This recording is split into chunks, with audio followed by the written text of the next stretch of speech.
സ്വാഗത പ്രസംഗത്തിന് ശേഷം റാലി ഉദ്ഘാടനം ചെയ്യാൻ സഖാവിനെ അങ്ങ് വിളിച്ചു. സഖാവ് 1-2 രാഷ്ട്രീയം പറഞ്ഞതിന് ശേഷം അദ്ദേഹം ചെയ്ത പ്രസംഗം ഇന്നും വരിയായിട്ട് എൻ്റെ ഓർമ്മയിലുണ്ട്. അദ്ദേഹം എൻ്റെ കാര്യത്തിൽ പറഞ്ഞ കാര്യം എന്താണെന്നറിയോ? ഞാൻ പറഞ്ഞു, നാട്ടിൽ ജനങ്ങൾക്കിടയിൽ ഒരു തെറ്റായ ധാരണയുണ്ട്. EMS പറയാണ്, ഞങ്ങൾ കമ്മ്യൂണിസ്റ്റുകാർ കോൺഗ്രസ് വിരോധികളാണ് എന്ന്. അത് ശരിയല്ല. കോൺഗ്രസ് നല്ല കാര്യം ചെയ്താൽ അത് നല്ലതാണ് എന്ന് ഞങ്ങൾ പറയും. കോൺഗ്രസ് തെറ്റ് ചെയ്യുമ്പോൾ തെറ്റാണെന്ന് ഞങ്ങൾ ചൂണ്ടിക്കാണിക്കും. അങ്ങനെ വിവേചനപരമായിട്ടേ ഞങ്ങൾ സമീപിക്കുകയുള്ളൂ. ഇപ്പോൾ കോൺഗ്രസിൻ്റെ ചേരിചേരാ നയം, പഞ്ചശീല തത്വങ്ങൾ, ഈ വക കാര്യങ്ങളിലൊക്കെ ഞങ്ങൾ കോൺഗ്രസിനെ സഹായിക്കുന്നുണ്ട്. ഇന്ദിരാഗാന്ധി പ്രിവി പേഴ്സ് നിർത്തലാക്കി, രാജാക്കന്മാരുടെ പദവികൾ ഇല്ലാതാക്കി, അതൊക്കെ ഞങ്ങളാണ് പിന്തുണ കൊടുത്തത് പാർലമെൻറ്റിൽ. അപ്പം നല്ല കാര്യങ്ങൾക്ക് എന്നും കമ്മ്യൂണിസ്റ്റ് പാർട്ടി കോൺഗ്രസിനെ പിന്തുണച്ചിട്ടുണ്ട്.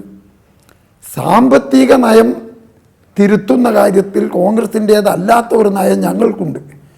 ആ കാര്യത്തിലെത്തുമ്പോൾ ഞങ്ങൾ ഞങ്ങളുടേതായ അഭിപ്രായം പറയും, അതിനുവേണ്ടി പ്രവർത്തിക്കും, സമരം ചെയ്യും. അത് സാമ്പത്തിക പരിവർത്തനമാണ് ഞങ്ങളുടെ ആവശ്യം. ഈ വ്യത്യാസമല്ലാതെ വേറൊന്നും കോൺഗ്രസുമായിട്ടില്ല. ഇപ്പോൾ ഈ ഇരിക്കുന്ന ഹംസ, അദ്ദേഹം കോൺഗ്രസ്സുകാരനാണെന്ന് ഞങ്ങൾക്കറിയാം. അതും ഇന്ദിരാ കോൺഗ്രസ്. അപ്പോൾ അതിലേറെ മോശമുള്ള കോൺഗ്രസ് ഇല്ല എന്നാണ് മൂപ്പര ലൈൻ. അതും ഇന്ദിരാ കോൺഗ്രസ്സാണ് ഹംസ കോൺഗ്രസ്സായി കമ്മ്യൂണിസ്റ്റായി എന്ന് ചിലർ പറയുന്നുണ്ടാവും. കമ്മ്യൂണിസ്റ്റ് ആയാൽ ഞങ്ങൾക്ക് സന്തോഷമാണ്, ആയില്ലേ ഞങ്ങൾക്കൊരു സന്തോഷക്കുറവുമില്ല. ഹംസയും ഞങ്ങളും തമ്മിൽ യോജിക്കുന്ന ഒരു പോയിൻ്റ് ഉണ്ട്. അതെന്താണ്? കാലുമാറ്റക്കാരനായ ആര്യാടൻ മുഹമ്മദിനെ നിയമസഭയിലേക്ക് കടത്താൻ പാടില്ല. ആ കാര്യത്തിൽ ഹംസക്കും ഞങ്ങൾക്കും യോജിപ്പുണ്ട്. അതുകൊണ്ട് ഹംസയോട് ഞങ്ങൾക്കൊരു അഭ്യർത്ഥനയുണ്ട്.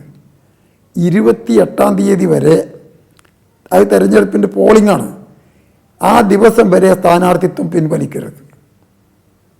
നിങ്ങളുടെ സ്ഥാനാർത്ഥിത്വത്തിൻ്റെ പേരിൽ കമ്മ്യൂണിസ്റ്റ് പാർട്ടിക്ക് ഒരു കാര്യം നിർവഹിക്കാനുണ്ട്. അതിനുവേണ്ടി നിങ്ങൾ തുടർന്ന് തെരഞ്ഞെടുപ്പിൽ നിൽക്കണം. ജയിച്ചു കഴിഞ്ഞിട്ട് നിങ്ങൾ എവിടെ പോകുന്നു എന്നുള്ളത് നിങ്ങളാണ് തീരുമാനിക്കേണ്ടത്. ഞങ്ങൾക്കതിനെപ്പറ്റി ഒരഭിപ്രായമില്ല. ആ നിങ്ങളുടെ തീരുമാനം ബുദ്ധിപരമായിരിക്കും എന്ന് ഞങ്ങൾ പ്രതീക്ഷിക്കുന്നു. ഒരൊറ്റ കാര്യമേ കമ്മ്യൂണിസ്റ്റ് പാർട്ടിയെ സംബന്ധിച്ച് പറയാനുള്ളൂ. ഇടതുപക്ഷ ജനാധിപത്യ മുന്നണിയുടെ കടക്ക് കത്തിവെച്ച ആര്യാടൻ മുഹമ്മദിനെ പരാജയപ്പെടുത്തൽ ഇന്ത്യൻ കമ്മ്യൂണിസ്റ്റ് പാർട്ടിയുടെ അഭിമാന പ്രശ്നമാണ് എന്ന് EMS അങ്ങ് പ്രഖ്യാപിച്ചതോടുകൂടി 10,000-കണക്കിന് ആളുകൾ കൈയടിച്ച് ആർത്തി രമ്പി അട്ടഹസിച്ച് ആവേശഭരിതമായ മുദ്രാവാക്യം, അതോടുകൂടി പ്രസംഗം അദ്ദേഹം അവസാനിപ്പിച്ചു. ഞാൻ പിന്നെ ഒരു 4-5 വാക്കേ പറഞ്ഞുള്ളൂ. അത് പറഞ്ഞ് യോഗം പിരിച്ചുവിട്ടു. പിന്നെ പ്രവർത്തനമായി ശക്തമായ പോരാട്ടം. അതങ്ങനെ മുന്നോട്ട് പോയപ്പോൾ ഒരു 10-15 ദിവസം കഴിഞ്ഞപ്പോഴേക്ക് എനിക്ക് ഏതാണ്ട് ബോധ്യമായി രക്ഷപ്പെടാനുള്ള മാർഗങ്ങളുണ്ടെന്ന്.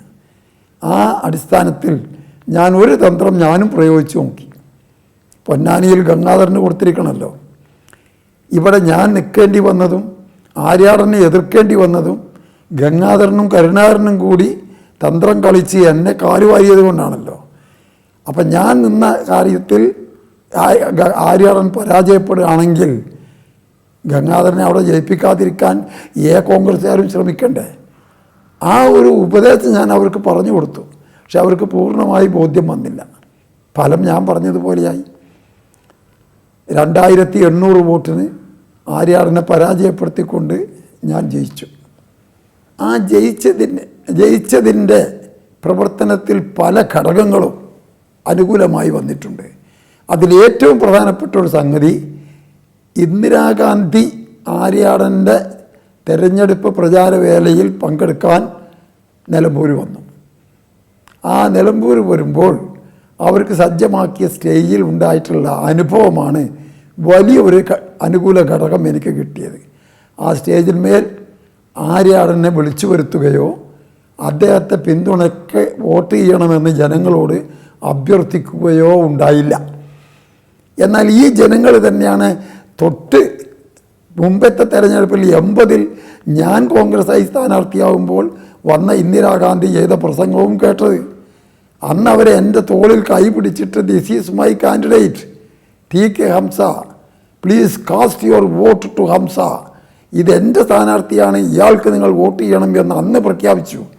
ആര്യാടന് വേണ്ടി വന്നപ്പോൾ ഇതെൻ്റെ സ്ഥാനാർത്ഥിയാണെന്നോ വോട്ട് ചെയ്യണമെന്നോ ഇന്ദിരാഗാന്ധി പറഞ്ഞില്ല. രാഷ്ട്രീയ പ്രസംഗം നടത്തി അവസാനിപ്പിച്ചു. പിറ്റേന്ന് രാവിലെ അത് എടുത്തിട്ട് ശക്തിയായിട്ട് ഞാൻ പ്രചരിപ്പിച്ചു. ഇന്ദിരാഗാന്ധി പോലും ഇയാൾ പരാജയപ്പെടണം എന്നാണ് ആഗ്രഹിക്കുന്നത്, അതാണ് ആ പ്രസംഗത്തിൻ്റെ പൊരുൾ എന്ന രീതിയിൽ ശക്തമായ പ്രചരണം ഞങ്ങൾ കൊടുത്തു. ഇതൊരു വല്ലാത്ത ഘടകമായിരുന്നു.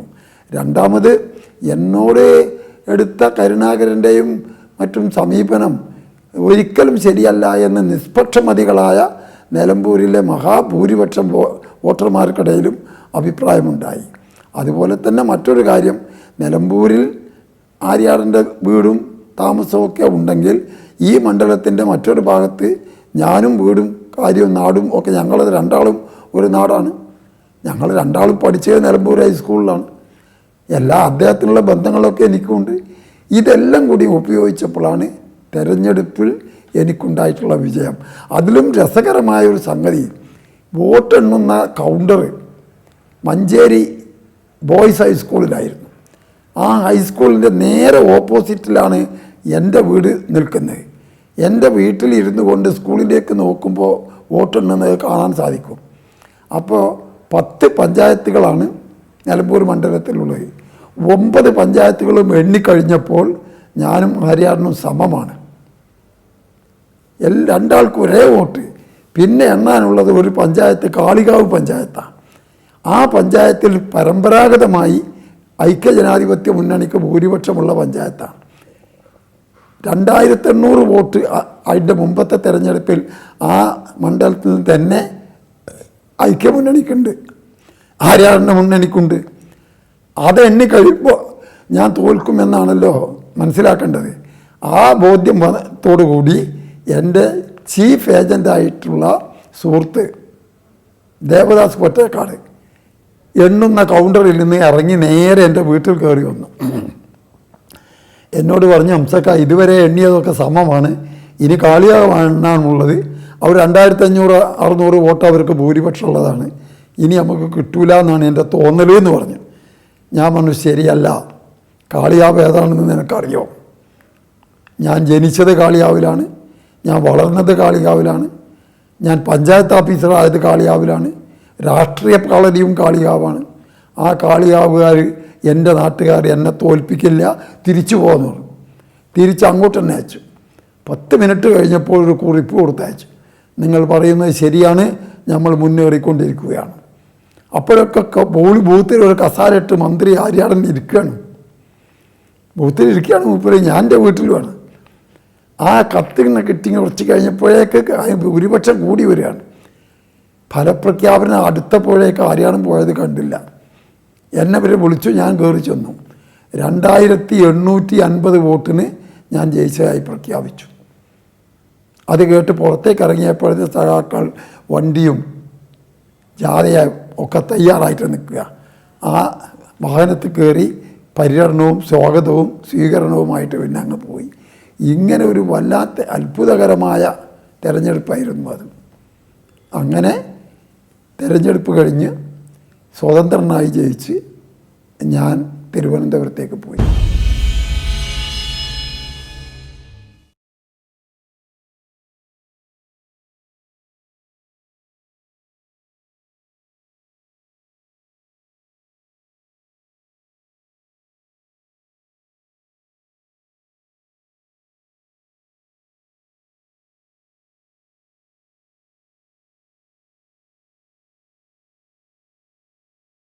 ഫലപ്രഖ്യാപനം കഴിഞ്ഞ് റിട്ടേണിംഗ് ഓഫീസറുടെ അടുത്ത് നിന്ന് സർട്ടിഫിക്കറ്റൊക്കെ വാങ്ങി ഞാൻ 2 ദിവസം കഴിഞ്ഞ് തിരുവനന്തപുരത്തേക്ക് പോയി.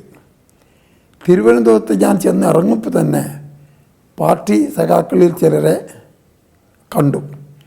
അവരെന്നോട് പറഞ്ഞത് പാർലമെൻ്ററി പാർട്ടി സെക്രട്ടറി MV രാഘവനാണ്. അദ്ദേഹത്തെ പോയി കണ്ടു. അദ്ദേഹം അപ്പോഴേക്ക് എന്ത് ചെയ്തിട്ടുണ്ട്? MLA ക്വാർട്ടേഴ്സിൽ എനിക്ക് താമസിക്കാനുള്ള റൂം വരെ അറേഞ്ച് ചെയ്തിട്ട് അതിൻ്റെ താക്കോൽ വാങ്ങി അദ്ദേഹത്തിൻ്റെ കയ്യിലാണ്.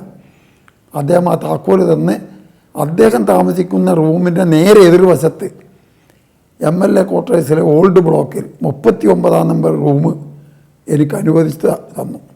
ഞാൻ അതിൽ കയറി അങ്ങനെ ഇരുന്നു. 2 ദിവസം കഴിഞ്ഞ് അസംബ്ലി കൂടുകയാണ്. അപ്പോൾ രാഘവൻ എന്നെ വിളിച്ച് പറഞ്ഞു, ഞങ്ങളെ പാർട്ടിയിൽ സ്ഥാനാർത്ഥികൾ സ്വന്തമായി ഒന്നും ചെലവാക്കേണ്ടതില്ല. സാധാരണ പ്രവർത്തകരാണ് സ്ഥാനാർത്ഥികളായി നിൽക്കുക.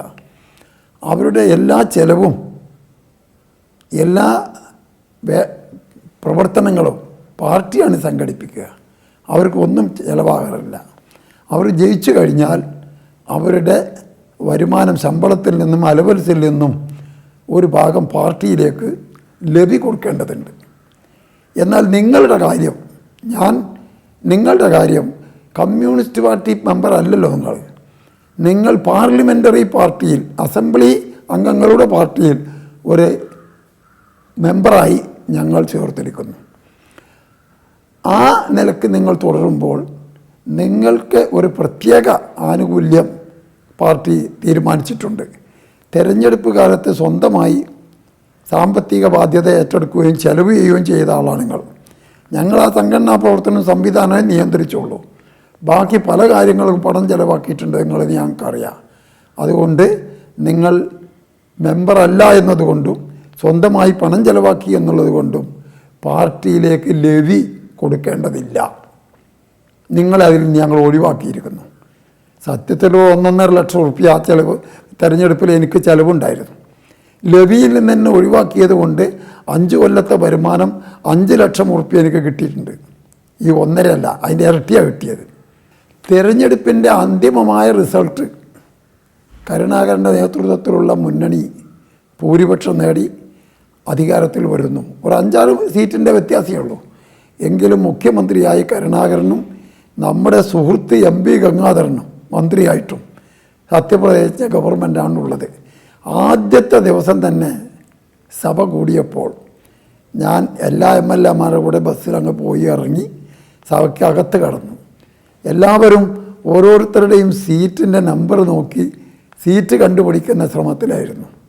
ഞാൻ അതിന് നിൽക്കാതെ നിയമസഭ നേരെ വിലങ്ങ് മുറിച്ച് കടന്ന് അങ്ങേ ഭാഗത്ത് ചെന്ന് മുഖ്യമന്ത്രി കരുണാകരൻ ഇരിക്കുന്നതിന് മുമ്പിൽ ചെന്ന് കൈകൂപ്പിക്കൊണ്ടൊരു നൃത്തമുണ്ട്. അതൊരു വികാരഭരിതമായ രംഗമായിരുന്നു. എല്ലാവരും നോക്കി പുഞ്ചിരിയോടുകൂടി നിൽക്കുകയാണ്. ഞാനിവിടെ എത്തി എന്നുള്ളത്. അപ്പോൾ കരുണാകരൻ അക്ഷോഭ്യനായിട്ട് പറഞ്ഞ വാക്കെന്താണെന്നറിയോ?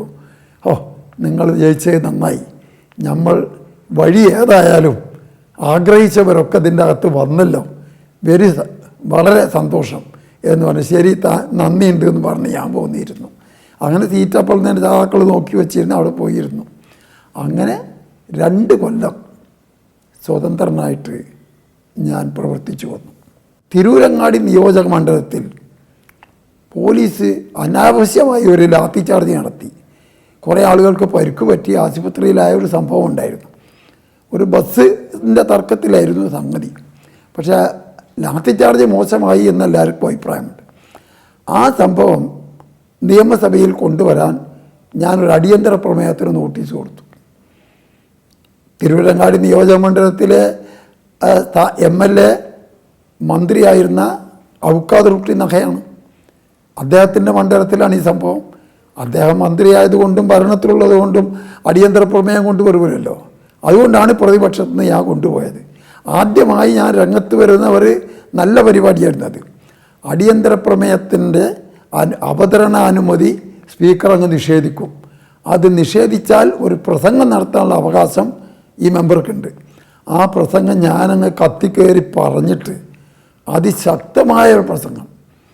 അതിലങ്ങ് ക്ലൈമാക്സിലെത്തിയപ്പോൾ ബഹുമാനപ്പെട്ട പ്രതിപക്ഷ നേതാവ് സഖാവ് നായനാർ പറഞ്ഞു, ഈ അനുവാദം നിഷേധിച്ച നടപടിയിൽ പ്രതിഷേധിച്ച് ഞാനും എൻ്റെ പാർട്ടിയും വാക്കൗട്ട് നടത്തുകയാണെന്ന് പറഞ്ഞു. വാക്കൗട്ട് നടത്തുമ്പോഴും ഒരനുവാദമുണ്ട്. വാക്കൗട്ട് നടത്തിയ നേതാവിന് ഒരു പ്രസംഗം ചെയ്യാം. രണ്ടാമത്തെ പ്രസംഗം പ്രതിപക്ഷ നേതാവ് നായനാർ. ഇത് രണ്ടും കൂടി ആയപ്പോൾ സഭ അങ്ങ് ഇളകി മറിഞ്ഞു. അങ്ങേപ്പുറത്തെ സ്ഥാനാർത്ഥി ഔക്കാതുട്ടി നഹ എന്ന് പറഞ്ഞാൽ എൻ്റെ ഭാര്യയുടെ അമ്മാവനും കൂടിയാണ്. എനിക്കെതിരായിട്ട് എണീറ്റ് 2 പ്രാവശ്യം നിന്നു, അപ്പുറത്തന്നെ ഇരിക്കും. മൂപ്പർ അങ്ങനെ കാര്യമായിട്ടൊന്നും പറഞ്ഞില്ല. ആ വാക്കൗട്ടോട് കൂടി അതൊരു വലിയ സംഭവമായി, നല്ല പ്രശസ്തിയായി. ഇങ്ങനെ നിയമസഭാ പ്രവർത്തനത്തിൽ ശക്തിയായി ഇടപെട്ടുകൊണ്ടും സംസാരിച്ചു ഞാൻ എൻ്റെ വ്യക്തിപരമായ കഴിവുകൾ പ്രദർശിപ്പിച്ച് അങ്ങനെ നിൽക്കുകയായിരുന്നു. അതിൻ്റെ ഇടയിൽ 1.5 കൊല്ലം കഴിഞ്ഞ് ഒരു പ്രധാന സംഭവം ഉണ്ടായി. വലിയ ഒരു സംവാദം നിയമസഭക്കകത്ത് വന്നു. ഒരു ഇസ്ലാമിക നിയമസംഹിത, അതാണ് ശരീഅത്ത് എന്ന് പറയുക, ആ ശരീഅത്തിൻ്റെ ഒരു വിവാദം നിയമസഭയിലേക്കും കടന്നു വന്നു. അതെന്താണെന്ന് ചോദിച്ചാൽ, ഡൽഹി സുപ്രീം കോടതി വരെ കേസ് കൂടിയ ഒരു മെയിൻ്റനൻസ് കേസുണ്ടായിരുന്നു. ഷാ ബാനു ബീഗം അവരുടെ ഭർത്താവിനെ വിവാഹമോചനം നടത്തിയപ്പോൾ നഷ്ടപരിഹാരം കിട്ടണം, ചെലവിന് പണം കിട്ടണമെന്ന് പറഞ്ഞ് കൊടുത്ത കേസായിരുന്നു. ഈ കേസിൽ നിലവിലുള്ള ശരീഅത്ത് നിയമമനുസരിച്ച് വിവാഹമോചനം നടത്തിയ സ്ത്രീക്ക് പുരുഷൻ ചെലവിന് കൊടുക്കേണ്ടതില്ല എന്നാണ് നിലവിലുള്ള നിയമം. എന്നാൽ ആ നിയമത്തെ വെല്ലുവിളിച്ചുകൊണ്ട് നടന്ന കേസ് സുപ്രീം കോടതി വരെ എത്തി. സുപ്രീം കോടതിയിൽ ആ കേസ് വാദിച്ചത് പിന്നീട് കേന്ദ്രമന്ത്രിയും കോൺഗ്രസിൻ്റെ ഉയർന്ന നേതാവുമായ ആരിഫ് മുഹമ്മദ് ഖാൻ എന്ന ഒരു വക്കീലായിരുന്നു. സുപ്രീം കോടതിയിൽ കേസിൽ സ്ത്രീക്ക് അനുകൂലമായി വിധി കിട്ടി. ഈ വിധി കിട്ടിയ കാര്യം ആരും അറിയാതെ വെച്ചതായിരുന്നു. വിവാഹമോചനം ചെയ്താൽ പെണ്ണിന് ചെലവിന് കൊടുക്കൽ നിർബന്ധമില്ല എന്ന വിശ്വാസത്തിൽ നിൽക്കുകയായിരുന്നല്ലോ. അത് മറികടന്നിട്ടാണ് സുപ്രീം കോടതിൻ്റെ വിധി. ഇന്ത്യയിൽ നിലവിലുള്ള ഏത് നിയമവ്യവസ്ഥയിലും നാച്ചുറൽ ജസ്റ്റിസ്, സാമൂഹ്യ നീതിയുടെ അടിസ്ഥാനത്തിൽ ഇടപെടാനും തിരുത്താനും സുപ്രീം കോടതിക്ക് ഭരണഘടന പ്രകാരം ഒരവകാശമുണ്ട്. അതിനാണ് ഇൻഹറൻറ്റ് പവർ എന്ന് പറയുക. ആ പവർ ഉപയോഗിച്ച് ശരീഅത്ത് നിയമത്തിലെ വകുപ്പ് ഭേദഗതി ചെയ്തുകൊണ്ടാണ് സുപ്രീം കോടതി ഈ വിവാഹമോചിത ചെലവിന് കൊടുക്കാൻ തീരുമാനമെടുത്ത്. ആ വിധി കോഴിക്കോട്ട് നടന്ന DYFIയുടെ ഒരു സമ്മേളനത്തിൽ വെച്ച് അലിഗഡ് സർവകലാശാലയിലെ പ്രൊഫസർ ഇർഫാൻ ഹബീബ് പ്രസംഗിക്കുകയുണ്ടായി. അപ്പോൾ കോഴിക്കോട്ടുകാരൊക്കെ അത് ശ്രദ്ധിച്ചു. അതിനുശേഷം പിറ്റേന്ന് വന്നിട്ടുള്ള സഖാവ് EMS അതൊന്ന് വിശദീകരിച്ചു.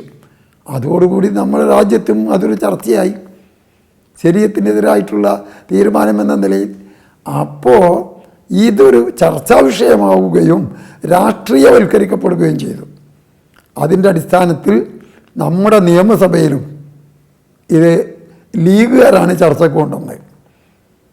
ശരീഅത്തിനെ തകർക്കുന്ന ഒരു കോടതി വിധി വന്നു, ആ ശരി തെറ്റാണ് എന്നൊക്കെ പറഞ്ഞിട്ട് ആ വിധിയെ അനുകൂലിച്ചുകൊണ്ടാണ് EMSഉം ഇർഫാൻ ഹബീബും പ്രസംഗിച്ചത്. അതിനെ എതിർത്തുകൊണ്ടാണ് ലീഗുകാർ അസംബ്ലിയിൽ ഇത് കൊണ്ടുവന്നത്. അപ്പോൾ അസംബ്ലിയിൽ ലീഗും CPMഉം തമ്മിലായി ഇതിനെക്കുറിച്ചുള്ള വിവാദം. ആ വിവാദം മൂർച്ഛിച്ച് വന്നപ്പോൾ അവസാനമായി പ്രസംഗിച്ചത്, പാർട്ടിക്ക് വേണ്ടി പ്രസംഗിച്ച MB രാഘവനായിരുന്നു. അതിന് മറുപടി പറഞ്ഞത് മുസ്ലിം ലീഗിൽ നിന്ന് കൊരമ്പയിൽ അഹമ്മദ് ഹാജി MLA ആണ്. എന്തായാലും ശരീഅത്തിനെ കുറിച്ച് പറയുമ്പോൾ രാഘവനേക്കാൾ സാമർത്ഥ്യം അഹമ്മദ് ഹാജിക്കുണ്ടാവും എന്ന് ഉറപ്പാണല്ലോ. ചുരുക്കത്തിൽ പ്രായോഗികമായി നോക്കിയാൽ അഹമ്മദ് ഹാജിയുടെ പ്രസംഗം കഴിഞ്ഞപ്പോൾ കമ്മ്യൂണിസ്റ്റ് പാർട്ടിക്ക് ഒരു ക്ഷീണം പറ്റിയോ എന്ന് തോന്നാവുന്ന സാഹചര്യമുണ്ടായി. ഇതൊക്കെ കേട്ടിട്ടും ഞാനവിടെ മിണ്ടാതിരിക്കുകയാണ്, ഒരഭിപ്രായം പറഞ്ഞില്ല. അപ്പോൾ ഏതോ ഒരാൾ പ്രതിപക്ഷ നേതാവ് സഖാവ് EK നായനാരോട് സ്വകാര്യത്തിൽ പറഞ്ഞു കൊടുത്തു, ഈ വിഷയത്തിൽ പറയാൻ കഴിവുള്ള ആളും കുറേ വിവരം ഉള്ള ഒരാളും നിങ്ങളെ കൂട്ടത്തിലുണ്ട്, അയാൾ എന്തോ മിണ്ടാതിരിക്കുകയാണ്, അയാളങ്ങ് പ്രസംഗിച്ചാൽ ഇതിൻ്റെ ഒരു യാഥാർത്ഥ്യം കുറച്ചുകൂടി മെച്ചപ്പെടുമായിരുന്നു എന്ന് പറഞ്ഞു കൊടുത്തു. നായനാർ സഭയിൽ നിന്ന് പുറത്തുപോയി. കൂട്ടത്തിൽ ഗൗരിയമ്മയും MV രാഘവനും കൂടെ പോയി. 2 മിനിറ്റ് കഴിഞ്ഞപ്പോൾ ഒരു പ്യൂണ് വന്ന് സഭയിൽ നിന്ന് എന്നെ വിളിച്ചു പറഞ്ഞു, നിങ്ങളെ നായനാർ പുറത്തേക്ക് വിളിക്കുന്നുണ്ട്. അപ്പോൾ എന്തിനാണെന്നറിയില്ല, ഞാൻ ചെന്നപ്പോൾ ഇരിക്കാൻ പറഞ്ഞു. അദ്ദേഹം പറഞ്ഞു, നിങ്ങൾ അഹമ്മദ് ഹാജി പ്രസംഗിക്കുന്നത് കേട്ടു പറഞ്ഞു. ആ പറഞ്ഞത് മുഴുവൻ ശരിയാണോ എന്ന് ചോദിച്ചു. ശരിയല്ല അറിഞ്ഞ. എന്നിട്ട് എന്താ നിങ്ങളൊരു അഭിപ്രായം പറയാത്തത്? ഞാനിപ്പോൾ ഒരു രാഷ്ട്രീയവും ഇല്ലാത്തൊരു സ്വതന്ത്രനല്ലേ, ഇങ്ങനത്തെ ഒരു തർക്ക വിഷയത്തിൽ ഇടപെടേണ്ട എന്നുള്ളത് തോന്നി, അതുകൊണ്ടാണ്.